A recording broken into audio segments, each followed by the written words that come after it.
According to NBC News and other news sources, friends are buying houses together more than ever before, and here are 6 reasons why.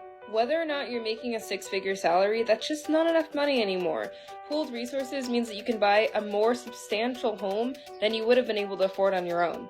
Shared responsibilities are a second reason why millennials and Gen Zs are buying houses together so that they can have shared responsibilities of maintenance, bills, and even any decisions that need to happen around the house to lighten the load of ownership, making homeownership a breeze. The third reason why friends are buying houses together is because you have a built-in support system when you go in on a house with your friends. Buying a house is super stressful. Having friends who are in it with you makes it a lot easier and way less stressful.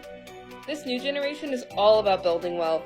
So together, building equity and benefiting from property appreciation allows you to build wealth for all of your generations to come.